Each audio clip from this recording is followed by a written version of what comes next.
Moutier, ville bernoise ou jurassienne, les Prévôtois votent le 28 mars.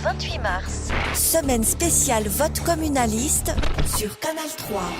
Le vote le plus surveillé de l'histoire suisse aura lieu la semaine prochaine. Jusqu'à aujourd'hui, le vote qui détient ce titre de plus surveillé de l'histoire, cela reste celui du 18 juin 2017.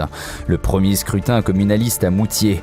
Un vote invalidé par la justice bernoise. Alors, est-ce que cela a été une désillusion ? C'est la question que Lyndon Viglino a posée au début du mois à Jean-Christophe Geiser, responsable du dossier jurassien à l'Office fédéral de la justice. Quelque part, sans doute un peu, mais il faut bien voir pourquoi ce vote a été annulé. C'était vrai, c'était le vote le plus surveillé de l'histoire suisse, mais l'annulation du vote a porté sur des points qui n'étaient pas, surveillables.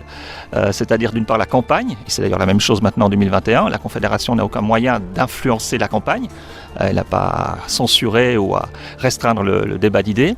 Donc là, il y a toujours un élément sensible, quelle que soit la votation, et aussi surveillée soit-elle. Et le deuxième élément, alors là on y a répondu, c'est le registre. Il y a eu effectivement des reproches concernant des domiciliations fictives. Le contrôle n'avait pas été fait en 2017 et là il y a un immense travail qui a été fait depuis une année ou presque maintenant sur le contrôle de ce registre électoral. Donc le vote le plus surveillé de l'histoire deviendra celui du 28 mars 2021. Vous avez parfaitement résumé la situation. Alors on enregistre cette interview, vous débutez la mise sous pli du matériel de vote qui sera envoyé le samedi 6 mars, qui arrivera dans les boîtes aux lettres le 8 pour ne pas avoir de confusion avec la votation fédérale du 7. Tout a été réfléchi et il y a aussi un changement majeur concernant en 2017, c'est la carte de légitimation, elle est un peu spéciale cette année. Oui, alors la carte de légitimation, donc avec le nom de l'électeur, et le bulletin de vote sur lequel on inscrira un oui ou un non, ces deux documents ont été sécurisés par la Confédération. On y a apposé une petite marque, un petit écusson fédéral qui est infalsifiable, qui n'est pas photocopiable et qui permet de garantir que seul le matériel officiel sera autorisé.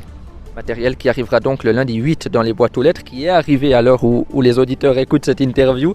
Et aussi le lundi 8, matériel remis directement dans les hôpitaux, dans les homes. Là, quel est le processus ? Alors pour certaines situations qu'on a identifiées dans le cadre des opérations de contrôle du registre électoral, on a décidé effectivement que le matériel de vote ne serait pas acheminé par la poste, mais serait remis personnellement par un groupe de 2 observateurs fédéraux qui effectivement va, pas tous les IMS, mais va se rendre dans certains IMS pour remettre, voire même remplir le matériel de vote pour des personnes qui ne sont pas physiquement en mesure de remplir le matériel de vote. Donc la procédure aussi est définie, ce seront 2 observateurs fédéraux qui pourront procéder à ces opérations de vote.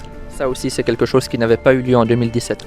Pas dans cette mesure-là, effectivement. En 2017, on avait un peu au dernier moment et à la demande de la commune identifié un certain nombre de cas où on nous avait demandé d'aller, comme observateur fédéral, cautionner ce que faisait la commune. Donc c'était le président du bureau de vote qui était allé à l'hôpital dans certains IMS et il était accompagné par un observateur fédéral, mais ça n'avait pas été organisé et prévu. Cette fois-ci, toutes les décisions ont été prises en amont avec la commune et le canton pour déterminer qui précisément va faire l'objet de cette procédure de remise par des observateurs fédéraux. Jean-Christophe Geiser, responsable du dossier jurassien à l'Office fédéral de la justice.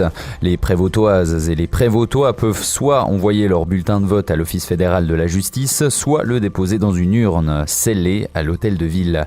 Il sera aussi possible pour eux de voter le vendredi, samedi et dimanche de la semaine prochaine. Et le 28 mars, nous serons bien sûr en direct sur Canal 3 pour vous faire vivre cette journée historique. Vous pouvez retrouver toute notre série consacrée à ce vote de Moutier sur notre site internet canal3.ch.